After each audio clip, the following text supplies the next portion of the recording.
A chuva batia contra as janelas do salão de velório com uma insistência quase raivosa, como se o céu inteiro estivesse chorando por aquele menino de apenas 9 anos que agora descansava num caixão branco pequeno demais para conter toda a dor que cabia naquela sala. O cheiro de flores brancas se misturava com o odor úmido das roupas encantadas das poucas pessoas que tinham comparado. Não eram muitos. Gente simples. Vizinhos de um bairro onde ninguém tinha muito, mas todos se ajudavam como podiam. No centro do salão, ajoelhada diante do caixão, estava Joana. 34 anos, mas parecia ter 60 anos.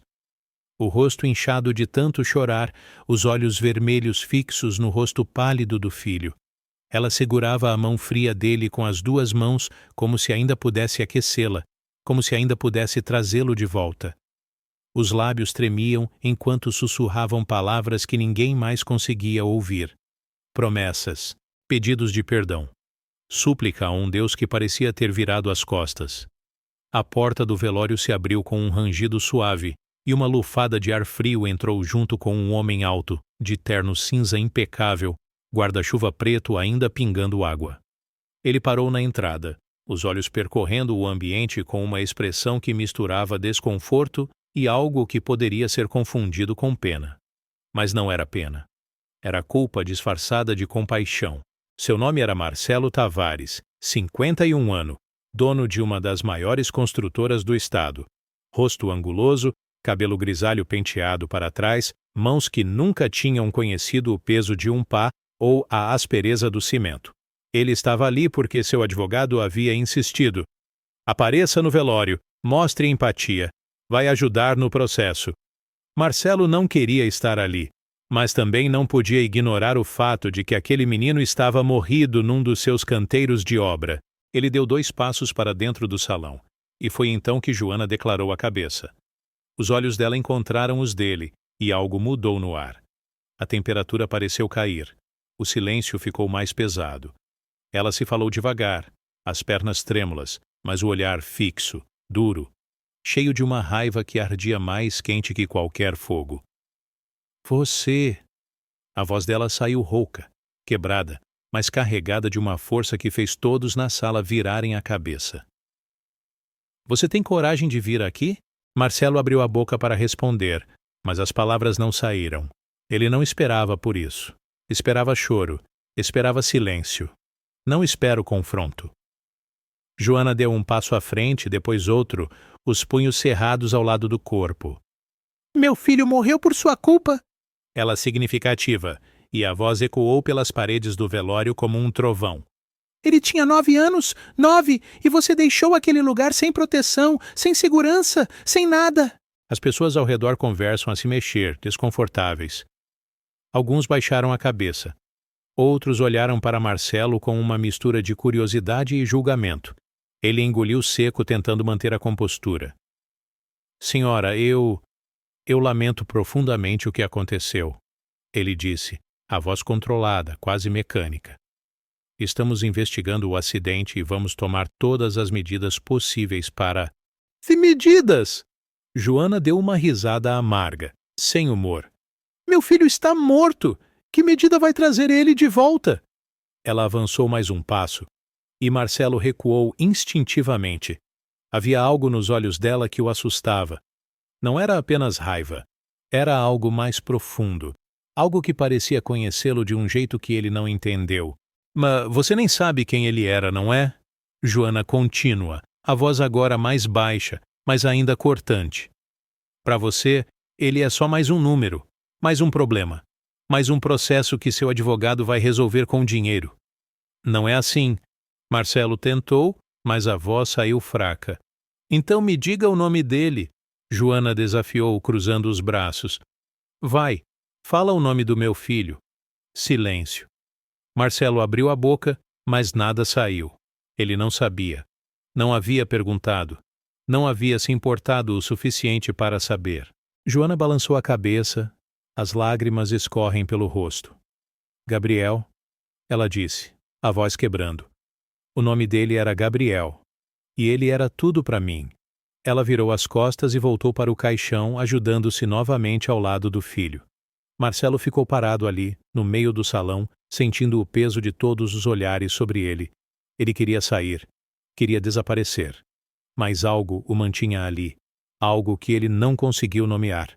Foi então que uma mulher idosa, de cabelos brancos presos num coque, se mudou dele.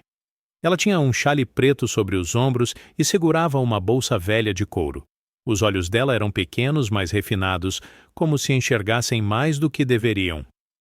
"O senhor é Marcelo Tavares, não é?" Ela disse, uma voz suave, mas firme. Ele assentiu, ainda sem palavras. "Eu sou Dona Irene, era vizinha de Joana," ela disse e então baixou a voz, inclinando-se um pouco mais perto. "Tem uma coisa que o senhor precisa saber, sobre o Gabriel." Marcelo franziu a testa. "O quê?" Dona Irene olhou para trás, certificando-se de que Joana não estava ouvindo, e então voltou os olhos para ele. Aquele menino não estava no canto de obras por acaso. Ele ia lá todo dia, ficava olhando pela cerca, esperando. Esperando o quê? "O pai dele", Dona Irene disse, e a expressão de Marcelo mudou. Gabriel descobriu que o pai trabalhava lá. Joana nunca teve coragem de contar a verdade para ele. Marcelo sentiu o estômago revirar. Que verdade? Dona Irene suspirou fundo, como se estivesse carregando um peso que não era dela. O pai do Gabriel morreu há 7 anos, num acidente de obra, na sua construtora, Sr. Tavares. O mundo pareceu parar. Marcelo sentiu o chão fugir debaixo dos pés. As palavras ecoaram na cabeça dele como um sino fúnebre. Na sua construtora. Ele abriu a boca, mas ninguém saiu. Apenas um vazio gelado que começou a se espalhar pelo peito. O nome dele era Rodrigo. Dona Irene continuou, a voz agora mais pesada. Ele caiu de um andaime que não estava fixado direito. Deixou a Joana grávida de 6 meses. Ela teve o Gabriel sozinha. Criou ele, sozinho. E nunca recebi 1 centavo de indenização. Marcelo retrocedeu um passo, a respiração ficando difícil. Eu não sabia." Claro que não sabia. Dona Irene disse, sem raiva, apenas com uma tristeza profunda. "O senhor nunca quis saber." Ela deu uma tapinha leve no braço dele, quase maternal, e se demorou, voltando para perto de Joana. Marcelo ficou ali, sozinho no meio do salão, cercado por pessoas que o espiavam como se ele fosse um fantasma. Ou pior, como se ele fosse o culpado. E talvez fosse. Ele olhou para o caixão. Para o menino de 9 anos que nunca mais iria crescer. Para a mãe que havia perdido tudo 2 vezes. E pela primeira vez em muito tempo, Marcelo Tavares sentiu algo que não conseguia controlar. Algo que não poderia comprar, negociar ou esconder atrás de um advogado. Ele concorda vergonha. 3 dias depois, Marcelo estava sentado na cadeira de couro de seu escritório, no 23º andar de um prédio espelhado no centro da cidade. Uma vista era impressionante.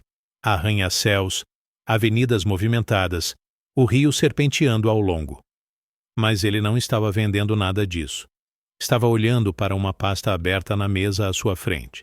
Dentro dela havia documentos, relatórios de acidentes, processos arquivados, nomes, dados. Rodrigo Silva, 32 anos, casado, esposa grávida, causa da morte, queda de andaime, responsabilidade, negligência estrutural.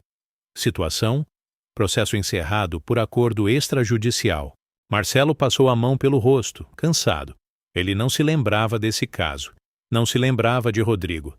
Mas deveria lembrar de todos, porque cada nome daquela pasta era uma vida, e cada vida tinha deixado alguém para trás.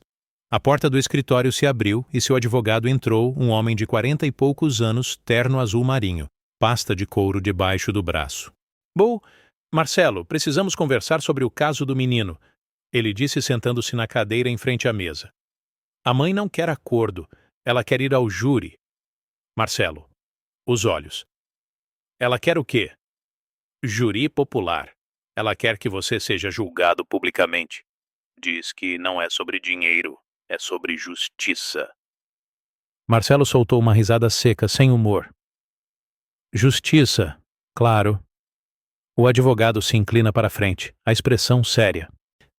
Marcelo, se isso for um júri, vai ser um massacre. Mãe pobre, filho morto, bilionário negligente. A mídia vai adorar. Você será crucificado. E o que você sugere? Aumente a oferta.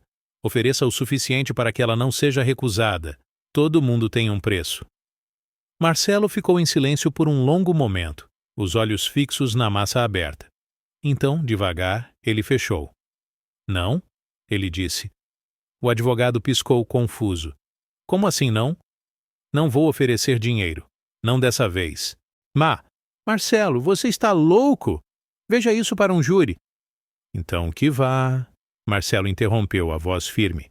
Eu vou enfrentar. Você ouviu o que ela tem a dizer, e você responderá.